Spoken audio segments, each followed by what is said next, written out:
Nous allons donc dans les quelques minutes qui viennent découvrir ensemble et comprendre comment des données, des assets qui sont créés donc dans un logiciel externe type Blender pour des objets 3D, puis qui sont importés dans Arma et intégrés avec les propriétés spécifiques du moteur, comment ces objets donc deviennent progressivement ensuite enfin ces assets, pardon, ces données deviennent des objets manipulables par le jeu, à la fois dans l'éditeur et qui constitueront in fine le contenu du jeu lui-même.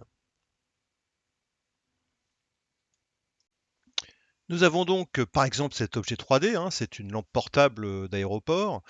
Regardez la façon dont d'ailleurs un objet 3D est structuré dans Enfusion. Vous avez ici le modèle 3D de base, hein, un point XOB, hein, c'est un modèle, un format de fichier propriétaire à Enfusion. Vous avez ensuite ici le modèle dans sa version détruite. Voilà, on peut l'afficher. Voilà, le modèle dans sa version détruite. Et vous avez à la racine, pardon, dans ce répertoire, un répertoire data qui constitue en fait les sources qui constituent le modèle qui est assemblé in fine dans le point XOB. Alors, à ce stade, cet objet n'est qu'un objet 3D et le moteur ne peut pas interagir dessus. Vous ne pouvez pas, à part l'intégrer et lui donner ses propriétés, vous ne pouvez pas faire quoi que ce soit de cet objet. Pour faire quelque chose de cet objet, il va falloir le transformer en entité. On va donc prendre la contrepartie de cet objet. Je vais fermer ici la version détruite pour alléger un petit peu l'éditeur. La contrepartie de cet objet, c'est-à-dire sa version manipulable par le moteur, c'est-à-dire sa version entité. Donc airport, je pense que voilà, il est ici. Double-cliquons, on l'affiche encore dans le Resource Browser, mais cette fois-ci, visuellement, effectivement, c'est tout à fait comparable. La grande différence, c'est que ce n'est plus un XOB, c'est un ET, c'est-à-dire c'est un Entity Template, c'est un modèle d'entité. Voilà, toute la magie va commencer là. On clique sur Edit Base Prefab. Et là, qu'est-ce qui se passe? Eh ben, il se passe quelque chose qui paraît anodin, mais en fait, on a ouvert le World Editor. Qu'est-ce que ça veut dire? En fait, ça veut dire qu'on est passé d'un éditeur qui permet de visualiser les assets et de les intégrer, de les importer en tant qu'objet, en tant qu'asset natif au format propriétaire Infusion. Et on est passé de cet éditeur à un éditeur qui est un éditeur où les objets sont des objets du monde de jeu. Voilà. Alors, c'est quoi un objet du monde de jeu? C'est une entité. Et comment est conçu cet objet? Une entité, voilà, ici, une entité, generic entity. Vous voyez, elle existe là, elle est dans mon monde, hein. Voilà, j'ai un monde ici. Voilà.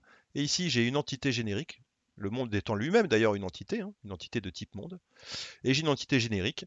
Et là, on n'est plus dans un simple objet 3D, on est dans un objet qui a des caractéristiques pour le jeu. Voilà, les caractéristiques, en fait, ce sont des composants. Voilà, le deuxième concept très important après l'entité, ce sont des composants.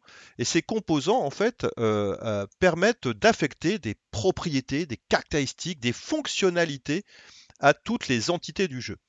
Voilà, ici, c'est très simple. On a deux propriétés importantes, enfin deux composants importants. Un composant Mesh Object, qui est en fait le composant qui lie le modèle 3D à l'entité. Un Rigid Body, qui est les composants d'animation et qui donne surtout la physique, qui gère la physique de l'objet. Et puis ici, d'autres composants. Alors, Destruction Multiface Component, je suppose que c'est un composant qui permet de gérer la destruction avec des animations, probablement changement d'état. Ici, RPL Component, c'est le composant pardon, pour la réplication, c'est-à-dire les éléments de diffusion réseau pour le mode multijoueur. Donc, c'est quoi la magie pour transformer un asset en entité du jeu? Eh bien, cette magie, elle est tout à fait simple, elle est très simple. On ouvre l'éditeur de monde. Et comme on l'a vu juste avant, en fait, cet éditeur de monde, quand on l'ouvre, il crée par défaut une entité de type monde, une entité vide, ouais, c'est tout vide, c'est du gris. Pour créer une nouvelle entité, on va simplement ici cliquer sur l'onglet Create et aller chercher dans cette grande liste d'entités qui est déjà fournie. On va prendre un exemple simple, hein, Generic Entity, une entité générique, la plus simple, et la glisser dans le monde. Voilà. Cette entité, elle existe maintenant. Alors évidemment, Generic Entity tout seul, c'est pas très intéressant, ça fait pas grand-chose. Et on va prendre un exemple simple, on va importer, enfin, on va créer un objet 3D avec cette entité générique. Donc pour créer un objet 3D, Generic Entity, on ajoute un composant. Et on a ici une bibliothèque absolument faramineuse de composants disponibles. Donc je vous rappelle, ces composants, ce sont des propriétés, des fonctionnalités de l'entité.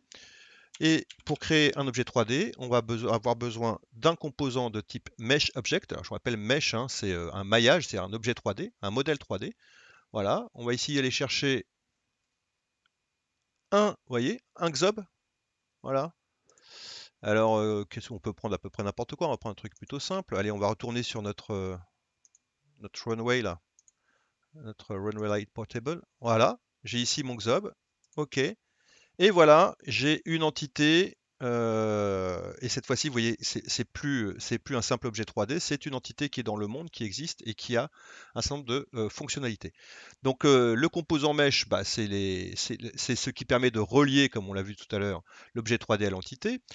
Si on veut lui ajouter maintenant la capacité de gérer, donc ça gère en fait l'affichage. Ce composant gère la façon dont l'objet est rendu, hein, plus précisément, la façon dont l'objet est rendu par le modèle 3D.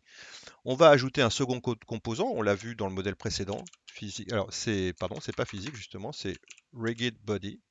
Voilà, c'est-à-dire c'est la gestion de la physique pour un objet rigide. Alors j'imagine qu'il y a des composants pour l'eau, des composants avec des physiques différentes, et on a ici ce composant qui a tout un tas de caractéristiques particulières. Voilà, vous avez compris maintenant comment on transforme un asset en entité manipulable par l'éditeur et qui existe effectivement dans le moteur du jeu et dans le monde du jeu.